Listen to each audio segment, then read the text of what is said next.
बिस्मिल्लाहिर्रहमानिर्रहीम। अस्सलाम वालेकुम। जेकब न्यूज़ हेडलाइन सां आऊं आहियां सैयद ज़मीर आलम। पेश आहिनि अॼोकियूं हेडलाइंस। मुबारकपुर में कारें जे जरगे में 4 वरनि जी मासूम नींगरीअ खे संग चटी तौर ॾियण जो SSP जैकबाबाद मोहम्मद तारिक नवाज़ नोटिस वरितो। जरगो कंदड़ वरेरे समेत 12 ॼणनि मथां केस दाख़िल। मुख़्तलिफ़ हंधनि ते छापा। चटी में ॾिनल ॿारड़ी उमे बतूल बाज़ियाब। पुलिस पारां जारी कयल पधिराई मूजिबि SSP वॾेरे पारां जरगो करे ॿारड़ीअ खे संग चटी तौर ॾियण जो नोटिस वठंदे केस दाख़िल करे सख़्त कार्रवाई करण जूं हिदायतूं ॾिनियूं आहिनि। जंहिं बाद सब डिवीज़न ठुल ऐं गढ़ी हसन पुलिस पारां गिरफ़्तारियुनि लाइ छापा हया विया, जंहिं दौरान ॿारड़ी उमे बतूल बाज़ियाब थी वई, पर का गिरफ़्तारी अमल में न अची सघी आहे। ॿारड़ी खे अदालत में पेश कयो वेंदो। जैकबाबाद में एंटी करप्शन पुलिस के deputy director Larkana Abdul Sattar Bhutto, circle officer Mohammad Hanif Sarki, Inayat Ali Shah ऐं ॿियनि ते मुश्तमिल टीम पारां बेलो खाते जी ऑफिस ते छापो हयो वियो, जिते को बि ज़िम्मेवार मौजूद न हो। एंटी करप्शन टीम ज़रूरी रिकॉर्ड हथ करण बाद ट्रेज़री ऑफिस ते छापो हणी लाॻापियल रिकॉर्ड कब्ज़े में वठी छॾियो। इन सिलसिले में DD anti corruption Abdul Sattar Bhutto ॿुधायो त बूटा पोखण जी मुद में वफ़ाक़ी ऐं सूबाई सरकार जे गॾियल फंड तहत बेले खाते करोड़ों रुपया ख़र्च ॾेखारिया आहिनि, जिन में खुर्द-बुर्द जी शिकायत ते रिकॉर्ड तहवील में वठी जांच शुरू कई वई आहे। ठुल में 17 ॾींहं अॻु बिजली जी तार जे मामले तां झेड़े में क़तल थी वियल डॉक्टर अहमद नूनारी ऐं नींगर सईद भट्टी जे क़ातिलनि जी गिरफ़्तारी लाइ वारसनि जो शहीद जी माहिरुनि इरशाद खातूं ऐं मलूका समेत फैज़ मोहम्मद, हाकिम नूनारी ऐं ॿियनि जी अॻुवाणी में एहतिजाजी मुज़ाहिरो कयो वियो। इन मौक़े ते मुज़ाहिरीन दाहींदे चयो त 17 ॾींहं अॻु ठुल में गुंजा बिरादरी जे हथियारबंदनि असांजे नौजवाननि ते फायरिंग करे खेनि क़तल करे छॾियो, जिन जे मुख्य क़ातिलनि अब्दुल वहीद ऐं अब्दुलसत्तार गुंजो खे ठुल पुलिस गिरफ़्तार नाहे कयो। क़ातिलनि खे गिरफ़्तार करे इंसाफ़ फ़राहम कयो वञे। प्रेस क्लब ठुल जे सदर सरमद कंडराणी ते हमिलो कंदड़ जवाबदारनि जी गिरफ़्तारी लाइ ठुल में कलम धड़नि ऐं सियासी समाजी तंज़ीमुनि जो एहतिजाज। जवाबदारनि जी जल्द गिरफ़्तारी जो मुतालबो। होॾां जवाबदार धुर मेड़ खणी सरमद कंडराणी वटि पहुची वई। मुतासिर सहाफ़ीअ पारां गॾिजाणी सॾाइण बाद जवाबु ॾियण जो फ़ैसिलो। ॿिए पासे बाहूखोस में बि ठुल प्रेस क्लब जी सदर सरमद कंडराणी मथां हमले ख़िलाफ़ सहाफ़ियुनि जो एहतिजाज। सीनियर सहाफ़ी सरमद कंडराणी मथां कवरेज दौरान हमले ख़िलाफ़ बाहूखोस जे सहाफ़ियुनि तबसुम खोसो, नासिर कंडराणी, सागर अली हसन, सज्जाद तामरी, वहीद बलोच, बासित बलोच ऐं ॿियनि एहतिजाजी मुज़ाहिरो करे जवाबदारनि जी गिरफ़्तारी लाइ नारेबाज़ी कई। जैकबाबाद म्यूनिसिपल जी नाअहली। मोची बस्ती जुड़िया चौक जे रहवासियुनि जो इलाइक़े में गंदगी, नालियुनि जो गंदो पाणी निकाल न थियण ख़िलाफ़ एहतिजाजी मुज़ाहिरो। मौलादाद रेलवे फाटक ते धरणो। म्यूनिसिपल इंतज़ामिया ख़िलाफ़ सख़्त नारेबाज़ी। इलाइक़े वासियुनि डॉक्टर सदरुद्दीन लाशारी, अब्दुल वहाब भंगर, दोस्त मोहम्मद खारानी, नूर इस्लाम खारानी, तुफ़ैल लाशारी ऐं ॿियनि दाहींदे चयो त असांजे इलाइक़े मोची बस्ती जुड़िया चौक ते 2 महीननि खां गंदो पाणी रोडनि ते बीठल आहे। सफ़ाई न थियण सबबि इलाइक़ो गंदगी जे वर चढ़ी वियो आहे। केतिरा ई भेरा म्यूनिसिपल अमलदारनि खे शिकायत कई वई, पर को बि तदारुक न थियो आहे। मजबूर थी एहतिजाज करे रहिया आहिनि। मुबारकपुर में बंगलाणी बिरादरी जे 2 धुरियुनि में पुराणे तकरार तां झेड़ो। लठियूं ऐं सिरोटा लॻण सबबि 5 ॼणा रतोरत। ज़ख़्मियुनि में गुलज़ार बंगलाणी, दीन मोहम्मद बंगलाणी ऐं ॿिया शामिल आहिनि। दहरकी में M5 मोटरवे ते आयल टैंकर खे बाहि, क्लीनर सड़ी फौत, ड्राइवर ज़ख़्मी। सखर खां मुल्तान M5 मोटरवे ते पेट्रोल सां भरियल आयल टैंकर खे माशके वारे इलाइक़े में बाहि लॻी वई, जंहिं जे नतीजे में क्लीनर सड़ी फौत थी वियो, जॾहिं त ड्राइवर ज़ख़्मी थी पियो। मोटरवे पुलिस मूजिबि टैंकर ड्राइवर खे निंड अचण सबबि आयल टैंकर कल्टी थी पियो, जंहिं सबबि बाहि लॻी वई। तंगवाणी में कंदकोट ठुल रोड ते बिजार खान बेजाराणी लाड़े वटि तेज़ रफ़्तार सुजुकी जो टक्कर। 12 वरनि जो अलायार कमराणी फौत, ड्राइवर फ़रार, लाश तंगवानी अस्पताल मुंतक़िल। इतला ते नींगर जे घर बातिन में कोहराम मची वियो। हाला पुलिस जे अदालती हुकुम ते सिरनि जे भठे ते चढ़ाई। नाहक बांदी बणियल 23 मर्द औरतूं ऐं ॿारड़ा बाज़ियाब। शमशाद बेगम ओड पारां एडिशनल सेशन जज खे 23 घर बातिन खे नाहक बांदी बणाइण ख़िलाफ़ ॾिनल दरख़्वास्त ते पुलिस पारां कार्रवाई कंदे 5 औरतुनि, 7 मर्दनि ऐं 11 मासूम ॿारड़नि समेत 23 मज़दूरनि खे बाज़ियाब कराए अदालत में पेश कयो।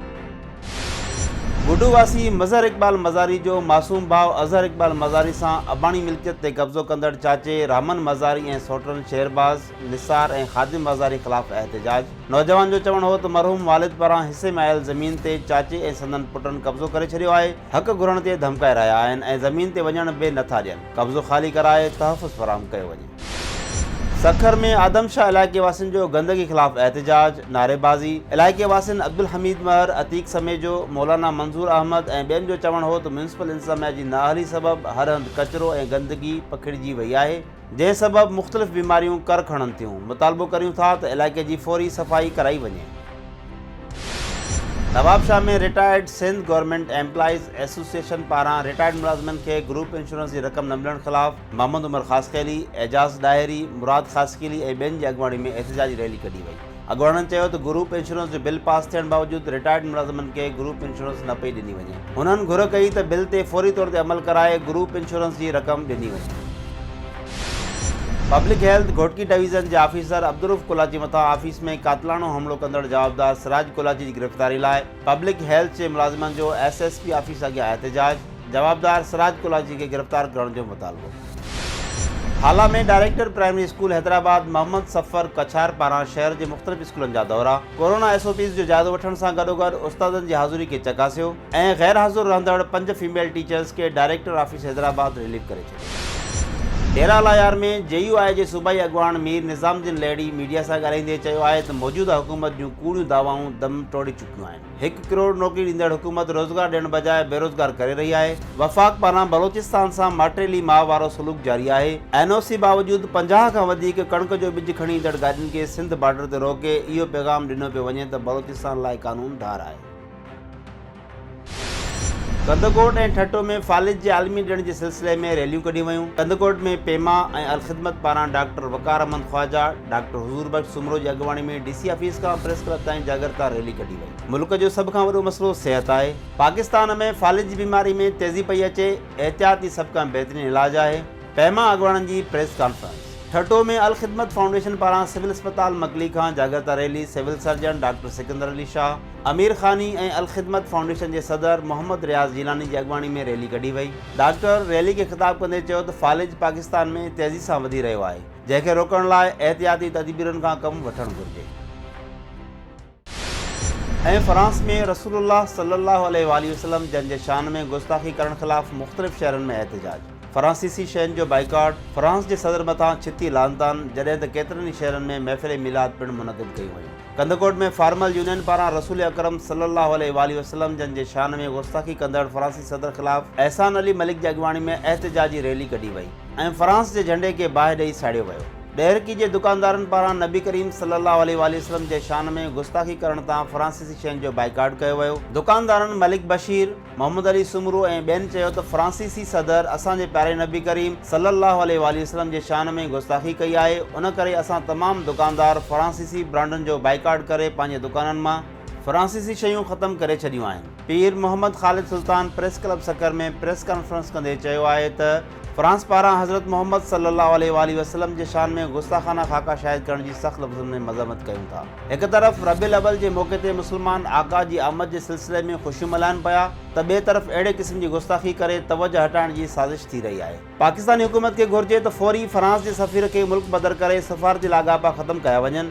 घोसपुर में फ्रांस पारां नबी करीम सल्लल्लाहु अलैहि वसल्लम जे शान में गुस्ताखाना ख़ाका जारी करण ख़िलाफ़ आबिद फाउंडेशन तरफ़ां ज़िले सदर हाफ़िज़ खलील अहमद जी अॻुवाणी में प्रेस क्लब अॻियां एहतिजाजी मुज़ाहिरो कयो वियो। मुज़ाहिरे में माजिद अली मीराणी, अब्दुल समद ओगाही, अब्दुल्ला ओगाही, अफ़सर पांवार, आबिद मलिक ऐं ॿिया पिणु शरीक हुआ। जॾहिं त जश्न ईद मिलादुन नबी जे सिलसिले में डिगड़ी में जमायत अहले सुन्नत पारां गौसिया मुहाजिर मस्जिद में कॉन्फ्रेंस कोठाई वई, जंहिंमें पीर आगा अयूब जान सरहंदी समेत ॿियनि आलमनि शिरकत कई ऐं जमायत अहले सुन्नत मीरपुर ख़ास जे अमीर मुफ्ती मोहम्मद शरीफ सईदी, ख़तीब गौसिया मुहाजिर मस्जिद अलामा जमाल मुनीर सवागी, अलामा आज़म कादरी ऐं ॿियनि ख़िताब कयो। जॾहिं त शहर जे मुख़्तलिफ़ इलाइक़नि खे जश्न ईद मिलादुन नबी जे सिलसिले में सींगारियो वियो। मुबारकपुर भरिसां ॻोठ हाजी मेहार शहर में मांझी खान शहर पारां 3 सालानो महफ़िल मिलाद प्रोग्राम मुनक़िद कयो वियो, जंहिंजा महिमान ख़ासि सैयद शबीर शाह हुआ। महफ़िल मिलाद में ताज अल इनकलाबी, अल्ताफ़ हुसैन रिज़वी, नातख़्वान फ़कीर ग़ुलाम नबी जमाली समेत मक़ामी नातख़्वाननि एहसान अली शाह ऐं काशिफ़ खोसो शिरकत करे मिठड़े मोहम्मद जी शान में नातुनि जो हदियो पेश कयो।